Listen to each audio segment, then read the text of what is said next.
मोहम्मद अनीस साहब, सबसे पहले तो मैं आपको हज़रत मौलाना खालिद सैफुल्लाह रहमानी साहब ने हमारे नॉन मुस्लिम जो भाई है, गैर मुस्लिम जो भाई है, उन लोगों की तरफ से मिलने वाले हदिये, प्रसाद वगैरह के बारे में जो जवाब दिया है कुरान और हदीस की रोशनी में, मैं वो आपको बताता हूँ। हज़रत मौलाना ने किताबुल फतावा जिल्द नंबर 1 सफ़ा नंबर 302 जवाब में लिखा है कि गैर मुस्लिमों के ऐसे तोहफे कबूल करने जायज़ है जिनका ताल्लुक़ मजहबी त्योहारों से ना हो, जैसे शादी बियाह, बच्चे की पैदाइश या किसी और खुशी के मौके पर मिठाई या तोहफा दे तो उसे खाया जा सकता है।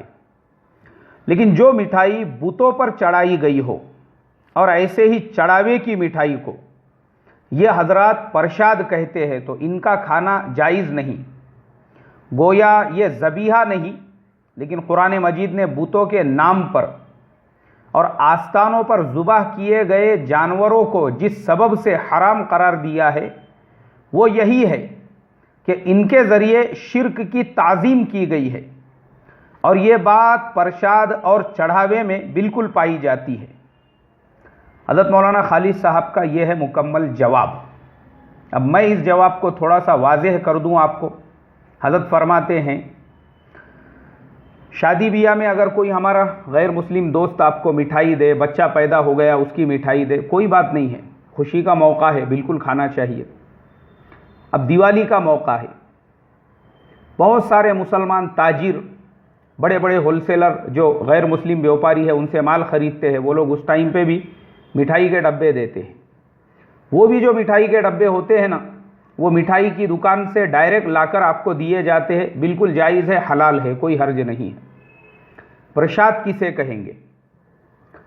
मिठाई का एक मखसूस पैकेट वो बाज़ाब्ता मूरत के सामने रखा जाता है, उस पर कुछ मंत्र वंत्र जप किए जाते हैं और फिर वो मुसलमानों में भी, दोस्तों में भी, सब में तकसीम किया जाता है, उसे कहते हैं प्रसाद। वो हमारे लिए खाना हराम और शिर्क है। उसके अलावा बताता हूँ, बहुत सारे लोग शिरडी जाते हैं साईं बाबा के मंदिर की ज़ियारत के लिए, बहुत सारे लोग तिरुपति जाते हैं बालाजी मंदिर की ज़ियारत के लिए, दोस्त अहबाब में भी होते हैं बहुत से ऐसे। वहाँ पे स्पेशल प्रसाद मिलता है, वो छोटे छोटे पैकेट आते हैं, लेकर आते हैं लोग और लाने के बाद अपने दोस्तों में, अपने साथ काम करने वालों में तकसीम करते हैं। तो वो प्रसाद भी शिर्क के हुक्म में आएगा, क्योंकि बाज़ाब्ता उस पर पूजा पाठ की जाती है और उसके बाद वो प्रसाद जो है तकसीम किया जाता है या बेचा जाता है। तो ये चीज़ याद रखो, जो चीज़ डायरेक्ट मिठाई की दुकान से आप तक पहुंचाई जा रही है उसमें तो कोई हर्ज नहीं है, जैसे उमूमन व्यापारी लोग करते हैं, वो हलाल है आपके लिए। लेकिन मूरत के सामने की चीज़ अगर आपको खिलाई जा रही है, ये आपके लिए शिर्क है। अब क्रिसमस का